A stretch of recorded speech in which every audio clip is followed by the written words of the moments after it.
Everybody be kind. I'm mostly full of it. I know.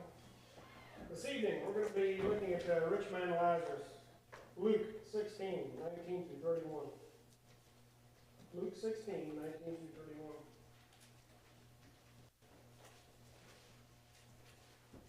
Yes, I forgot. Like a toddler. Well, I just don't want anybody to hear me. Remember that mumbling part?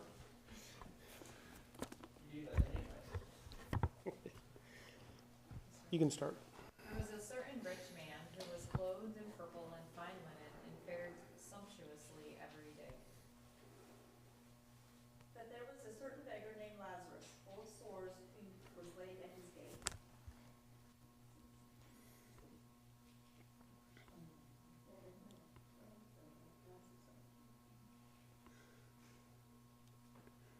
Desiring to be fed with crumbs which fell from the rich man's table, with the dogs came like his sword.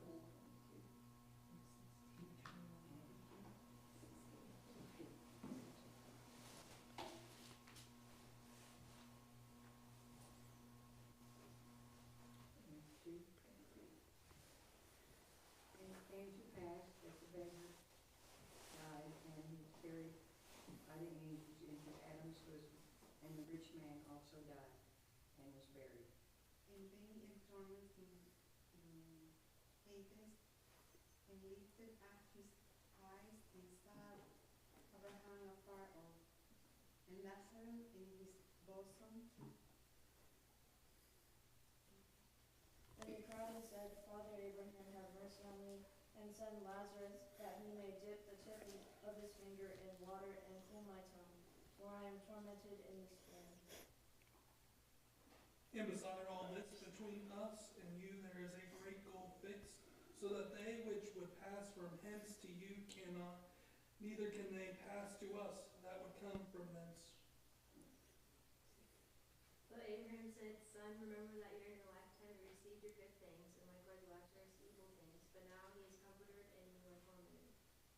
And besides all this, between us and you there is a great gulf fixed, so that those who want to pass from here to you cannot, nor can these from there pass to us. And he said, I beg you therefore, Father, that you would send him to my father's house. For I have 5 brothers, that he may testify to them, lest they also come to this place to have torment. Abraham said to him, They have Moses and the prophets, let them hear them. He said, No, Father Abraham, but if one goes to them from the dead, they will return. And he said unto him, If they hear not Moses and the prophets, neither will they be persuaded, though one rose from the dead. All right. See here the rich man Lazarus, what we read here. And we see how the rich man was faring prior to his death. We see how Lazarus was faring prior to his death. I dug into a little bit here, and I focused mostly on like the purple, the color, and where that represented the authority. And I dug into how it was made, because at that time that turning something purple wasn't as easy as just finding a dye and turning it purple. The substance that was used to dye came from snails, that their mucus, slime basically, is what I'm going to call it, because they're kind of slimy. Somehow, and they also can't do it today. They can't recreate it. The ways of doing it have been lost, so they can't reduplicate it. But from what I've gathered, I read one instance had 12,000 to make a gram. It took 12,000 snails. Either the slime, I'm not a very good bug person or snail person, but some of them were squished. The whole thing was squished, and that's what they used it. That's how I'm going to say it. On this, it said 250,000 to make an ounce. And as we know, an ounce isn't very much. So it took several of these to make it. And something about boiling the secretion stuff, and then sunlight had something else to do with it. So there's a lot that goes into making this. And there around the Mediterranean, it's pretty much just in, let's see here, Phoenicia and Canaan were two of the main places that it was made. So this stuff's hard to come by. The Romans wouldn't allow anybody but royalty, Caesars, to wear it. If anybody else wore it, they would usually kill them. Kings, it was made for royalty is really what it was, because of what it took to buy it, because it was, where was it in here?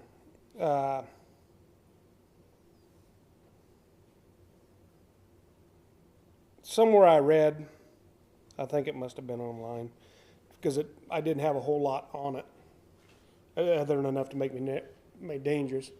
But I think 3 times the amount in gold of what it weighs is what it was to buy it. So it was something a normal person wasn't just going to walk up off the street and pick up. Well, it looked like Acts chapter, I think 16, at Lydia, the silver and purple. She was the Thyatira, and so she was wealthy because only that stuff was sold to royalty. So she was also very wealthy for being able to make that and sell. Another thing I came up with was years ago they went in looking for the king of Thyatira, that area, and they found the tomb. And once going in, they found several different things, but on the floor is where they found what had been in a jar or something and broke on the floor. They found the purple dye there with that, so that's how they knew that what they had there with them. But it does go to show that that area pretty wealthy because of what they could do and what they had. All right.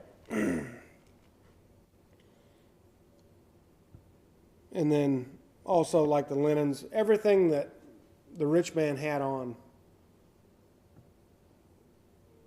is high quality. The fine linen, the white, the flax that they used to do that, make that out of, all the things it's showing a lot of money. So I never understood, now that you brought this up, what linen was made out of until there's a page on Facebook I like to follow, but this lady is making her own dress and she has grown it. She's grown flax. She shows the entire process of taking it from the plant to the cloth. That is extremely labor intensive, extremely. So, yeah, it's interesting to me that she's wearing that because that would be really expensive to make. It showed both instances that both of these products, it wasn't something that you could just go pick it up off a storeroom shelf. Both of these processes took a lot of time, a lot of labor, which are two things anymore nobody wants to do. They want, I mean, you think about the things we want and we want it fast. We don't have time to wait on it, or we think. But both of these, there's reasons they're used. It's the amount of time it takes to get it and the amount of money it takes to buy it.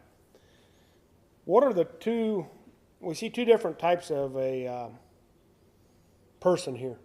What also do we notice? Or I guess before I get into that, I also read the crumbs or the bread that's falling from this rich man's table. I did not realize that, today if you've got a napkin sitting on the table, my wife tells me I'm supposed to use all the time, clean my hands off.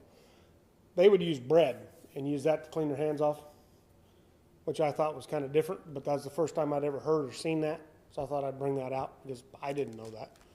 And you learn something new every day. But they'd use bread. Well, there's your crumbs on the floor. To use that as a throwaway item.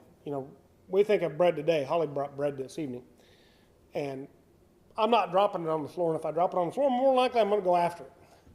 So, we don't view it as using it as such, as a, napkin, piece of bread. Kind of weird to me, but each their own. We eat it or consume it. And We don't use it like a napkin, because napkins are like a cloth. We wash that, or you throw it away. So that was another point that I learned. Only crumbs were meant for the dogs to eat, they clean that up, so that's what he's desiring to eat. Well, it shows a low point. I mean, if you're willing to eat that, how bad off are you? It shows, let's look at this. How was the rich man clothed? I'll just get into it and we'll go with it. Expensive? Stuff available. Most expensive stuff available? Okay. I mean, it'd be what we'd consider today being decked out, being, we're ready for something more so than just going to our normal job or just going to church on Wednesday evening. But he's got money. It shows that he's got the money. He's got the means to take care of things.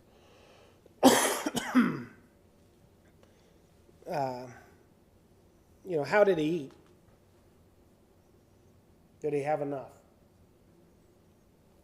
Sumptuously, he had enough food and more. That phrase makes me think of the meal that most of us will eat tomorrow is not our typical meal we eat every night, but that's probably how he ate, twice a day at least. And I don't know how anybody can eat like that, because I've already ate that way twice, and I don't really care to have any more food right now. When I wait till tomorrow noon, that'll change. I like food, but to be sumptuous, I'd be 5,000 pounds if I ate like this every day. But he had way more than enough. Yet, what do we notice about Lazarus?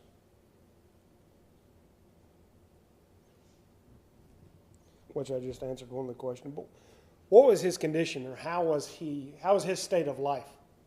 Not very good. Not very good. Where was he at?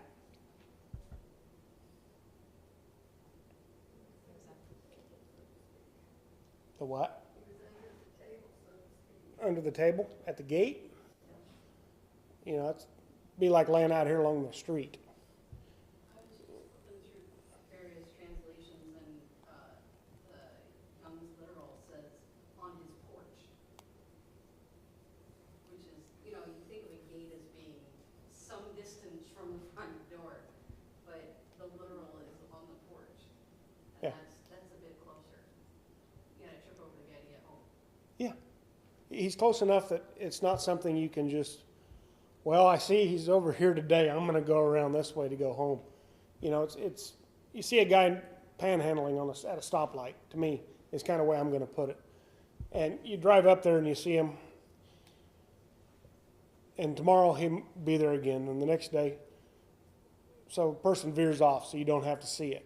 You can change your route if you want to. This guy was somewhere he could be seen daily. How is his condition?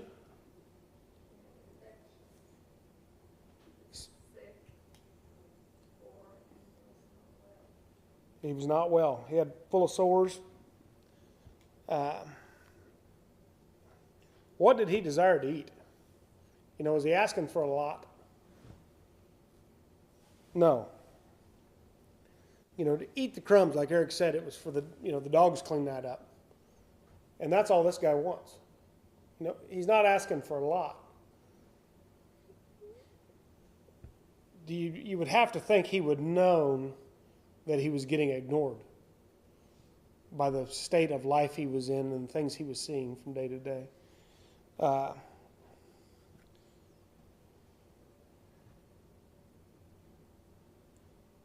What kind of conditions was the rich man living? In comparison to Lazarus, did he have to have anybody move him around or do anything? No, he didn't have anything to worry about. If you've got the money to go buy the fine linen, to buy the purple, you've got the money to take care of more than yourself in that instance.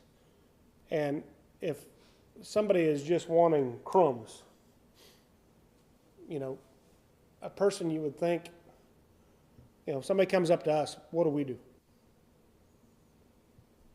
Generally, we help them. How many hotel rooms have we bought? You know, somebody comes in and needs something. How many times have we stepped in and done something? The Thanksgiving plates we've taken out. You know, it's a small gesture, but do people see that? Yeah. We usually get a thank you card or something. You know, people recognize that. And, you know, I'm going to want to word this. It's something we're doing to help. You know, we could be like the rich man, you know, and ignore people. But yet, we're not to do that. And I think through this, it shows. What happened to Lazarus eventually here? He died. Okay. Where'd he go and how'd he get there? Okay. What carried him? Angels carried him to Abraham's bosom, or paradise. I got to read. I'm going to end up doing this twice because I've got different questions on the other side of the page. The same thing. But, you know, he's carried away. You know, did anybody carry him around when he was alive to you know, get him to where he needed to be for help? No, he was, for no better purposes, neglected him. If the dog's licking your wounds, I don't know about you, but I really don't like dogs. I mean, I like dogs, don't get me wrong, but I don't want it licking my face or any other, you know, that's just kind of weird. So I'll pet them all day long, don't care if they lick my hand, but not my face. So to me, the wounds would be about the same way. One of the old law, someone that had sores like that or open wounds would be an outcast. They wouldn't be able to be touched. True. They'd be unclean if somebody touched them. So it would be someone people avoided. I didn't think about that one. Now you're going a whole other direction I didn't think about. Should have. Yeah, it would be somebody you wouldn't think about.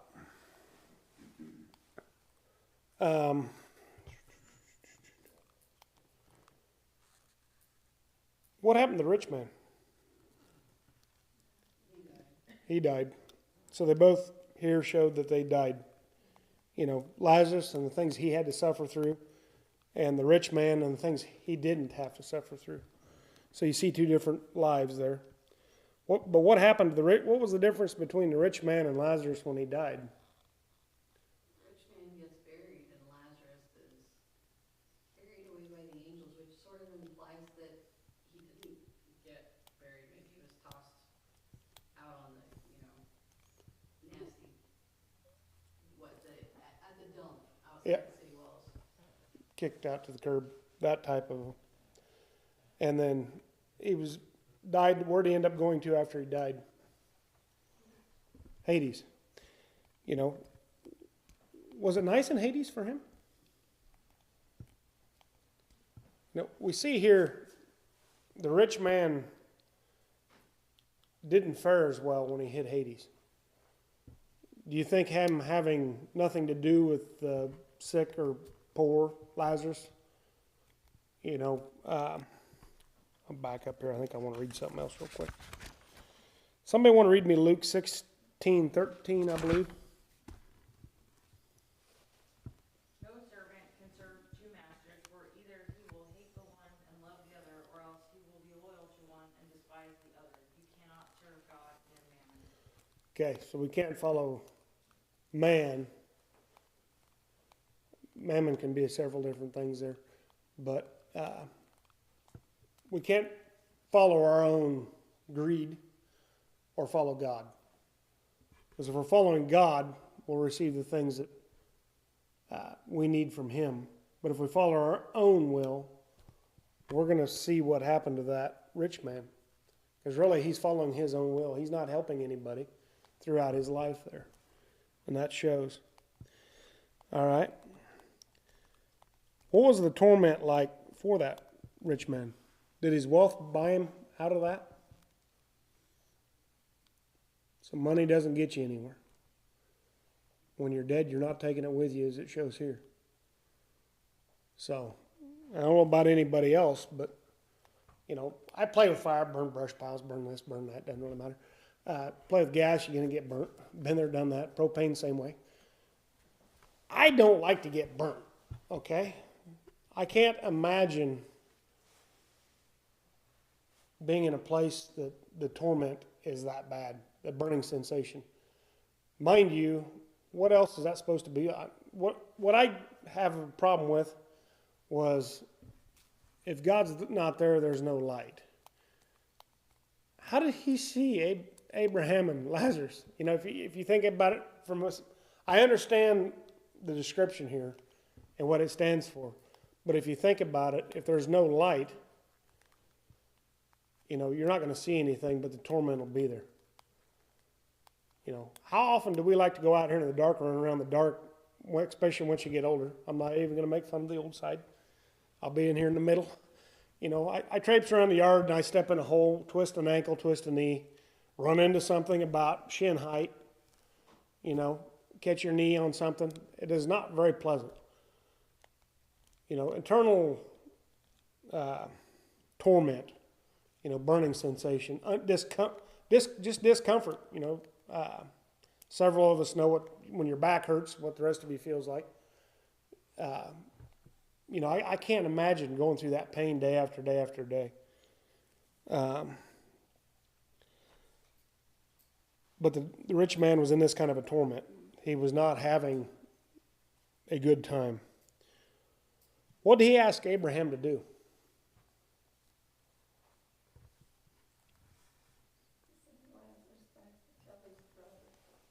Before that. Yeah. Imagine that one drop of water on your tongue making it feel that much better. I mean, how many times have we been thirsty enough that we're cotton mouth, can't feel nothing, about to pass out, haven't had enough water? You know, water's pretty good at that point. But to think the comfort of just one drop being enough to take care of you, at least for a little bit. Or even just the cold finger on your tongue, even out the water would have been cooling. Yeah. Now, apply that to what Lazarus was dealing with here before he died. You know, what did he ask that rich man to do prior? You can see the repayment plan, basically. You know, was Lazarus suffering through the same thing? Was he suffering in Abraham's bosom? No. He was getting his comfort. It was his turn to be in no better purposes. He was good. He didn't have the torment. What Abraham say to the rich man? And what he say, and then why couldn't he do it? There's a gulf. Okay. They told him to remember that in your other lifetime, Lazarus had evil things and the rich man had good. Now it's the opposite. Okay. The roles have been reversed, per se. And now the rich man's living Lazarus. I mean, you think about having sick and soreness, being stuck and you can't really move, can't do nothing. You know, that's torment. And now he's getting the same thing. The gulf, they can't cross. You know, God's made it to where we can't go from one side to the other and back and vice versa. And it's not going to happen. What's he say next?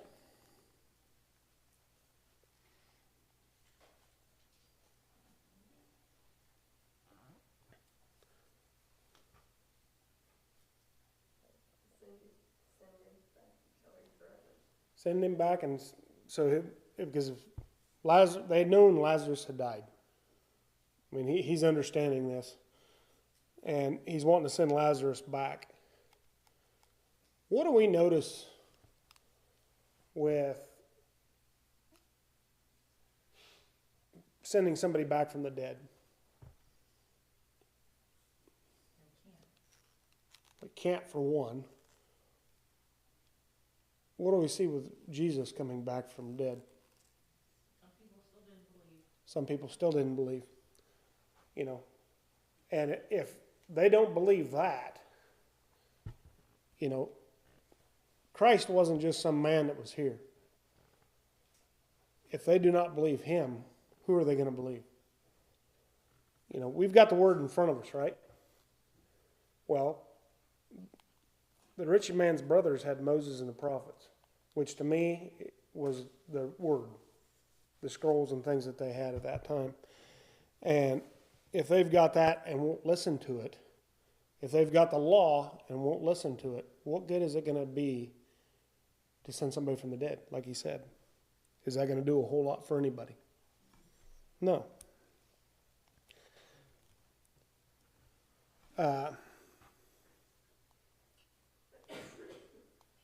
What did the brothers need to do to make it right? Verse 30.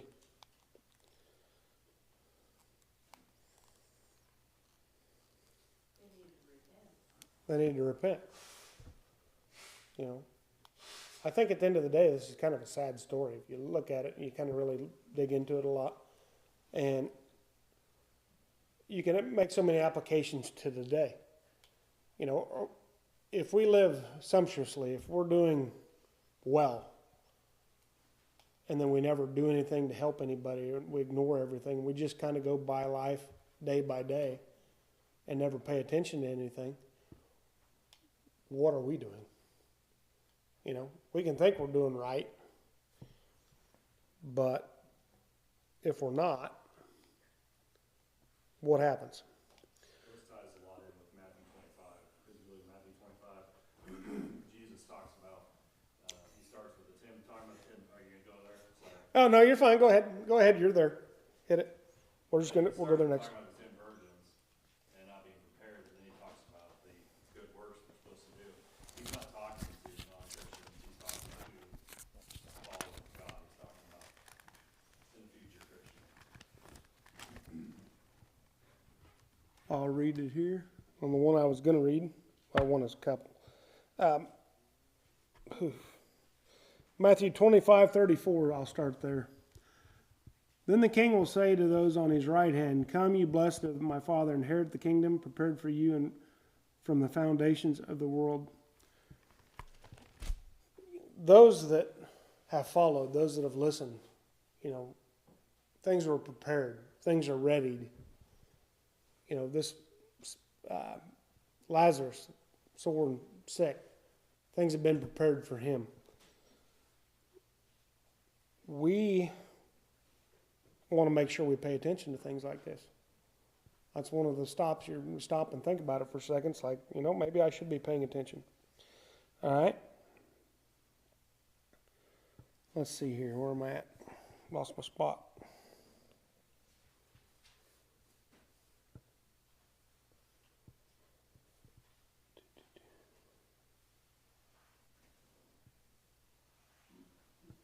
Somebody want to read Matthew 22:35 through 40? Then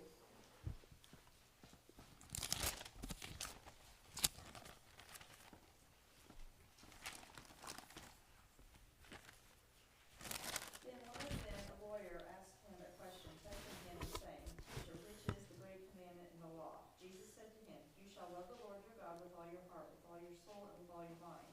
This is the first great commandment, and the second is like it. You shall love your neighbor as yourself. On these two commandments hang all the law and the prophets. Lazarus sitting on his porch, sitting in near proximity to him. Is that a neighbor? That's the question I just asked Eric. I was like, do they know each other? Because I kept kind of heard that they would just take Lazarus and chuck him in front of some rich man's door and be like, here. But I felt like they had to have known one another. And I would Which, think that no, sorry, which would tie in with doing good to people, especially those who are in the household of faith. Like, if you know each other, you're really supposed to help each other. So, I don't know. That was the question I was literally just asking. Well, if you look at it, if they're both Jewish, you know, like Eric said, if the lepers, unclean people would be somebody they would look down on. Christ came, and I think you can even go back to the old law. Well, as I said there, the second one. You know, you're supposed to treat a neighbor as yourself. You know, if you see somebody in need, do we run over, like in the dark, you run over with your car on the way to church? You know, do we not stop and think about others? To me, that's kind of what this rich man was doing. He's ignoring, I mean, blatantly ignoring Lazarus. But yet, and what's also funny is, can Lazarus come dip his finger in water and drop it on my tongue? So like you said, they had to have known at least the name, minimum. But it's like they knew each other. They had some sort of interaction between the two. Which may make his offense even worse, that he didn't help his neighbor on that tree. Which is kind of why I was thinking, the 5 brothers were gonna know him as well. If he did, wanted Lazarus to go back on the brothers would know that he had passed away and knew of him, but, Abraham's response seems to indicate that he is Jewish, because he says, they have Moses and the prophets, which I don't think he would say if the brothers were Gentiles. Yeah, that's a good point. Think You know- about it, Jesus' time, he raised Lazarus from the dead, and they wanted to kill him. Prove who Jesus was, and then they wanted to kill him. The Pharisees did, because it was making them look bad. Well, and everything we're seeing here, or we're looking at, is just another good example of why, when the rich man asked him to be resurrected, basically brought back to life, why that won't work, because we see it doesn't work. Doesn't work with I only have 2 Lazarus instead of just one, but the second Lazarus doesn't count really, and Christ, they don't pay any attention to him. It's a heart issue, mind issue. You get to a point where they just didn't care.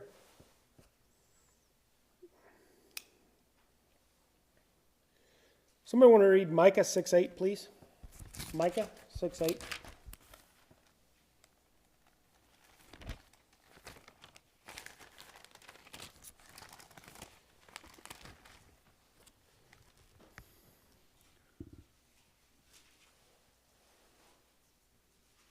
He has told you, O man, what is good.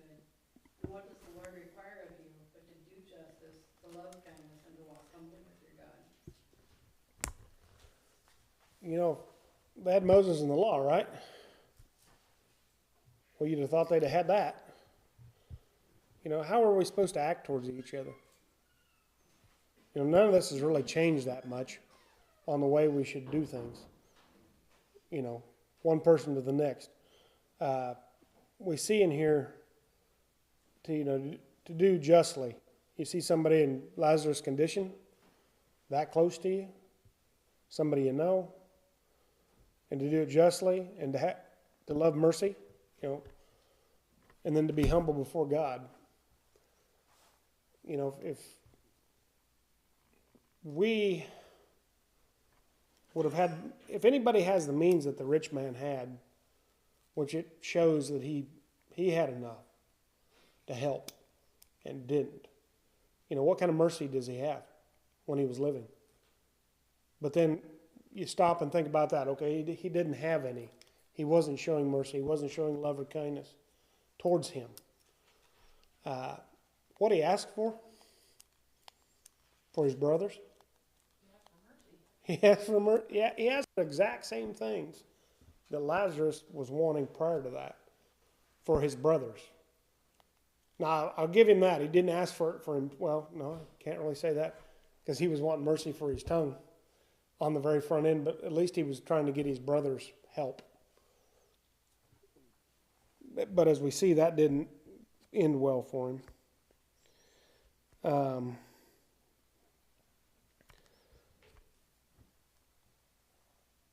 Let's see.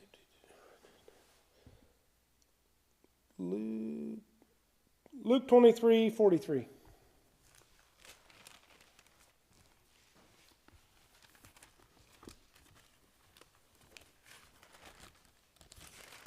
And Jesus said to him, assuredly I say to you, today you will be with me in paradise. Okay, where's this paradise? Hadean realm. Okay. I found 2 different names for that, Hades and Sheol.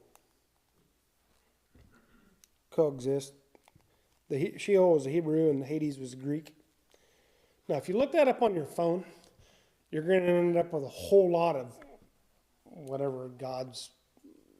It gets into the Greek type stuff, so it took me a little bit to find stuff on it. But as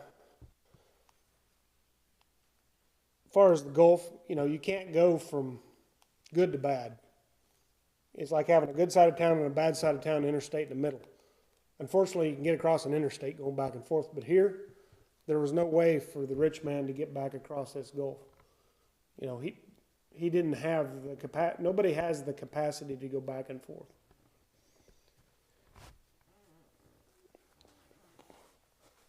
And we also see that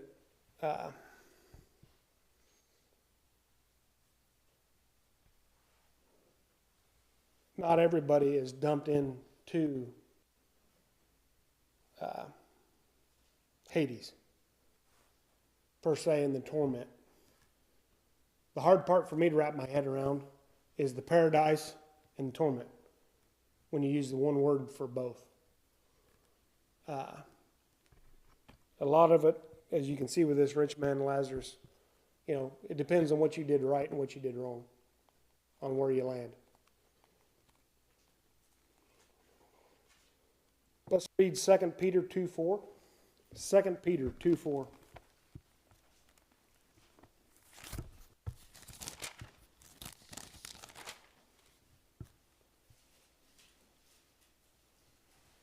God did not spare the angels who sinned, but cast them down to hell and delivered them into chains of darkness to be reserved for judgment.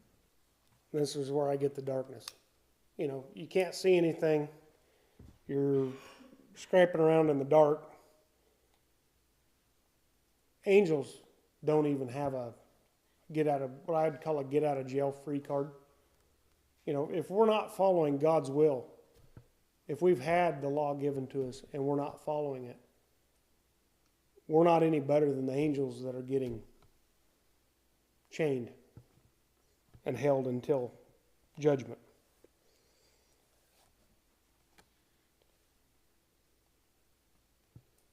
All right. Matthew 20, let's see, we read that one, I believe. I gotta look up here. We read that one.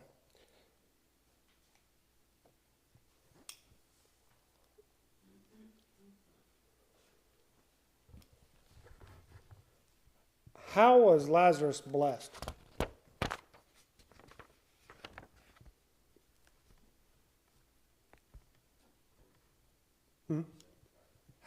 How is Lazarus blessed?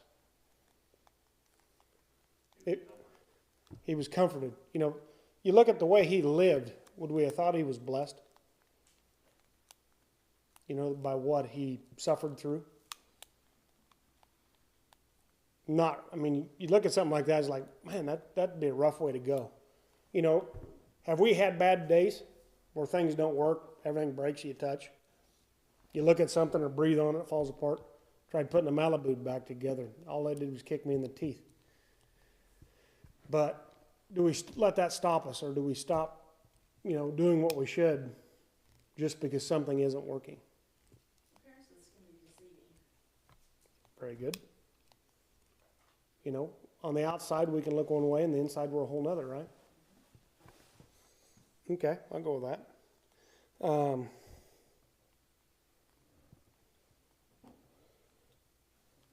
If we haven't followed God,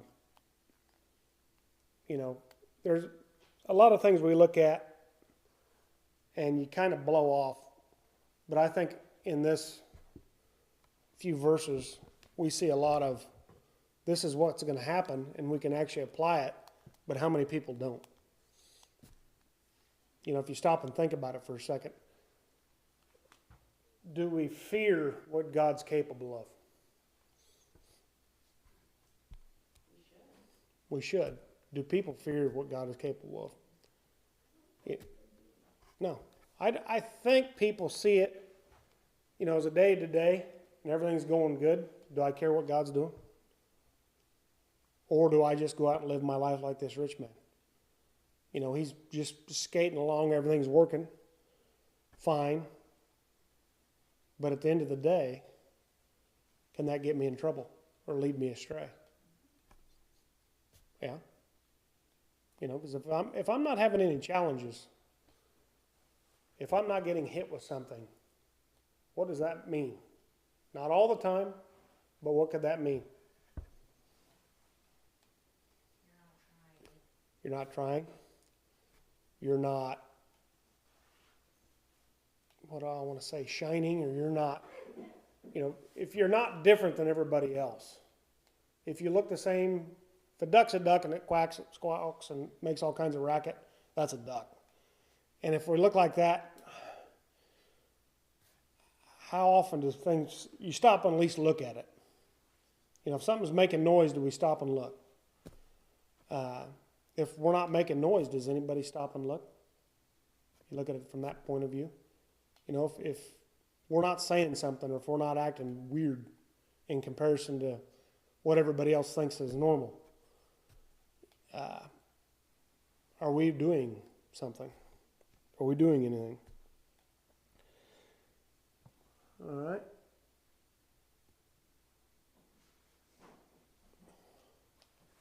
Is that clock right? Thank you for your comments. I didn't think that was going to go that long.